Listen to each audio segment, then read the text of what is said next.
Weird science is the revolution. Get Fury #1.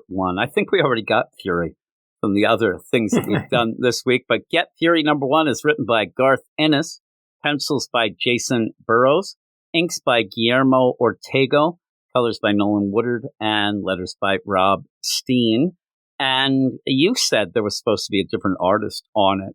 Yeah, I thought it was. But here we go. And the art's not bad. No. It actually has, I don't know, it's happened a bunch of times that at points it looked like it has like an Allred look to it. Even like this dog that shows up and things like that. But I think it's okay. This is the return of the Max Comics imprint, and it is very adult.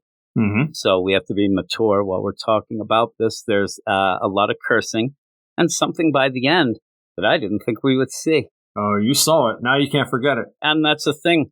Before that, we see a man being buried alive, and that is nothing compared to what we get. That's pretty horrific by the end.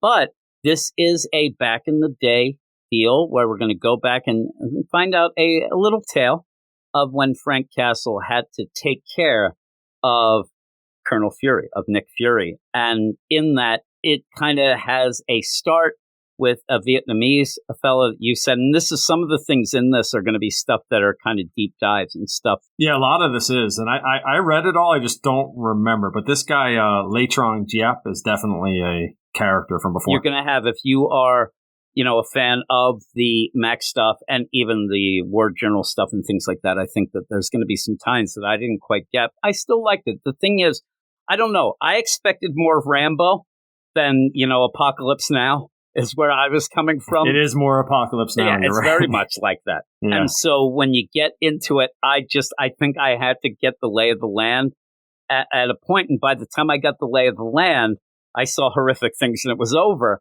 But I was intrigued to go on. But I think that you, with the background and maybe even knowing because of that what this would be more about, I think that you were more in tune with how this was going to go down. It just took me some adjusting. But you do have Frank Castle, who is in the Army, and they are in the Vietnam. And you have this start where a bunch of MPs come up.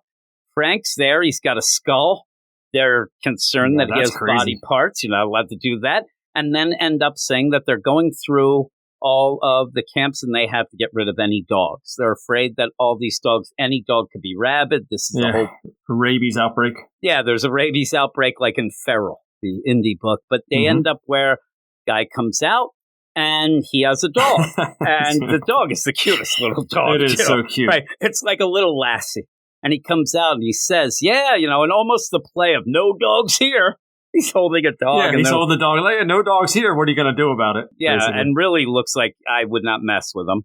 But then they're like, "Are you effing serious? Oh man, come on, you got to do this." They keep going on, and they're yelling at Frank. They're yelling at this, and at one point, I mean, it's kind of a hard-hitting deal where you have this guy say, and the dog's name is Sammy, says, "Sammy is the only thing that I love here in Vietnam." Yep. And Sammy's also the only thing in Vietnam that loves me. You ain't taken, because if you come and do it. You come and get Sammy, I get you. And then just turns around and walks away. And these poor guys, they're talking a big game, but what are they going to do? I mean, they're not going to, so they kind of just like, and they don't know what to do. And then you have a Jeep pull up and the idea that Frank needs to go and talk to the major.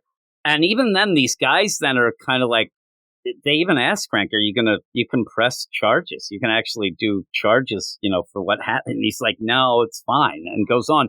It was a very odd beginning. Well, Frank is just chilling too on the top. He's just taking notes or reading letters or whatever.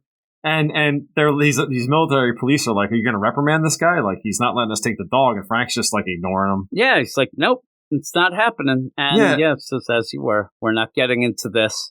There's no dog. Don't worry about it. Just leave.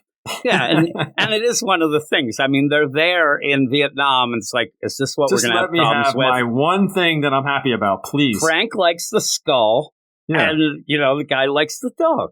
So you go works. On with that. Yeah, and again, it is the, what's the big deal here? We're on the same side. Yeah, at this point, Frank's been there like 3 or 4 tours of duty, so he's over all that stuff. Yeah, nonsense. Yeah. This is just like paperwork nonsense, pretty much, but he gets called to the majors. And when you do go there, you then see what happened. You get the idea that this would be Fury when a battalion, they end up getting captured. And it's Fury's men. But then that's explained more when Frank gets this mission. But when he gets it, it isn't just, hey, we need you to save, Nick Fury. It's, we have to take him out. He is, at this point, he is an asset that's been stolen by the Viet Cong. And they go through a bunch of the different factions and who it might be and what's going to happen. But Nick Fury knows too much that if he ends up, and they say it's not if he gets tortured, he will be tortured. And they'll do such horrible things. They will get stuff from him, and this stuff can't happen. And you have Frank realizes what's going on. He's like, you want me to kill him. You want me to kill Nick Fury. This isn't a rescue mission. He is going to get near where Nick Fury is, and he's going to have to shoot him through the head. And that's pretty much the deal because he's the best shot and these things going on. And again, it's realistic, I guess, and Nick says, or actually Frank says, is there any way we can get him out alive? And there's almost like a thin little space that they might, but it doesn't seem like they think they'll be able to. And the play is you have the major who's like, he's a military guy, and you have these intelligence guys. These two knuckleheads. Yeah, and, clean cut and shaven, like these jerks, these nerds. But that's the rules. That's the things going on. They're not putting much stake in his training to, combat against the interrogation, though. Yeah, they just think, and I guess... think he'd be just as good at that as anything else. At points, they're saying, he's getting taken away. He may end up in China. When that happens, there's no way we can I would say him. that of any character in the Marvel Universe, Nick Fury is the one that will not squeal, no matter the circumstances. You just have to take care of it so you know. Yeah. But... Nick's pretty smart, too, and knows how it's going. And from there, at this point, that's pretty much all we get of Frank Castle. Mm-hmm. That's the deal. And it's very quick move. Yeah, you set up what he has to do and you move on. And it is a slow build setup, but it works. You set yourself. And again, we just talked about in our podcast the idea of the Wolverine, Deadpool book, where there's no setup at all, or even Blood Hunt this week. No setup. This actually does give you that scene that might feel like it's, ambiguous with the dog, but you get the play of Frank being there in Vietnam a while. He knows how things are. He knows how things work and just wants to get out of there. And that builds up to him getting that mission and a mission that he probably doesn't want to take. He even says, isn't there any way to save him? I mean, I don't want to go kill one of our guys, but if it has to be done, it has to be done. Well, at the same time, on the opposite side of that, Nick knows that that's about to happen to him. Yeah. Oh, yeah. I would imagine that Nick at some point might want it to happen instead of being, tortured. But when they're going, you end up having them, and they're walking them, marching them in the jungle. They're not getting water. They're not getting water. And one of the guys falls over.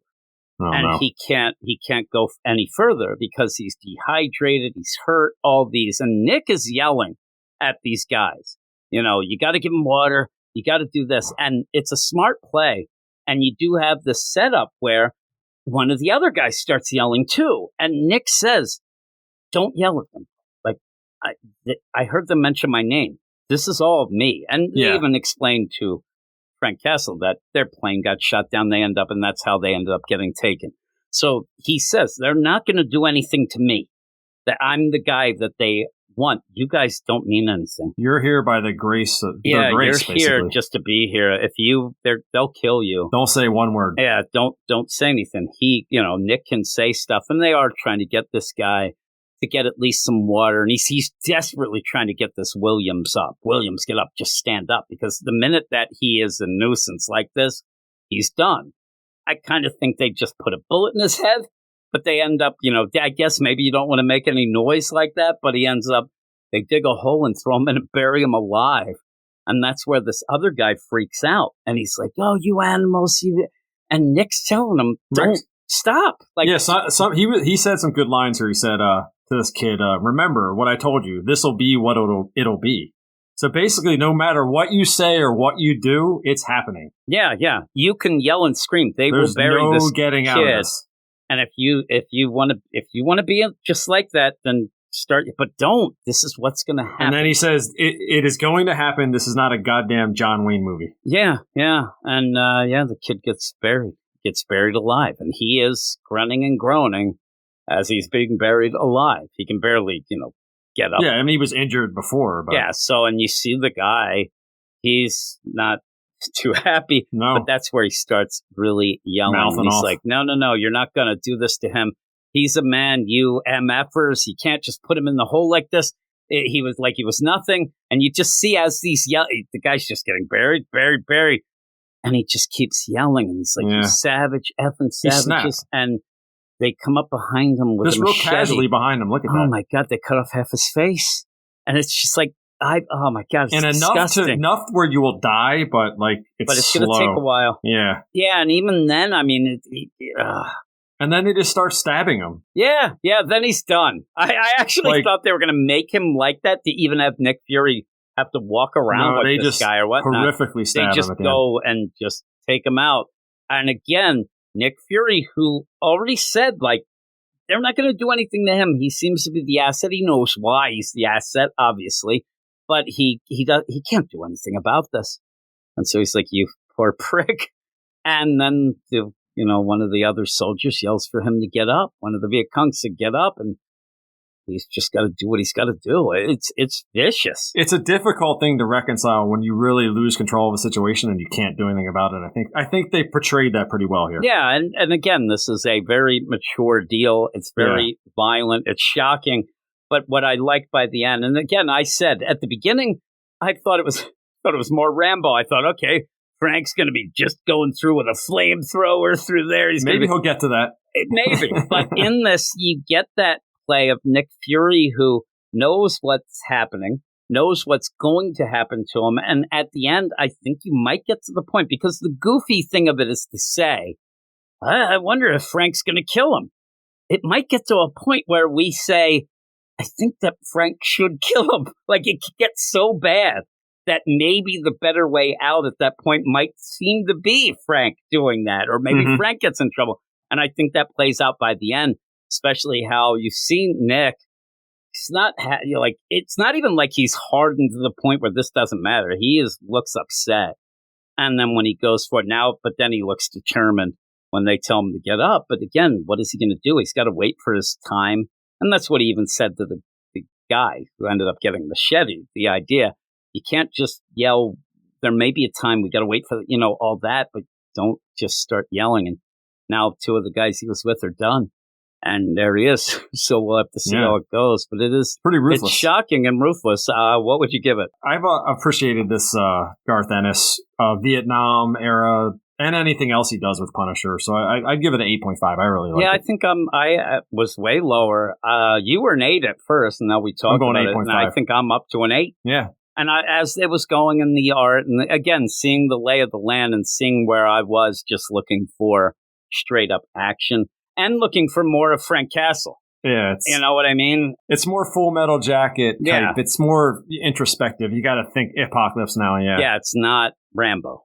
No. It's not that. So, it was pretty good. And I think that people who are looking for something historical but mature and with these characters, you don't get a lot of Frank Castle.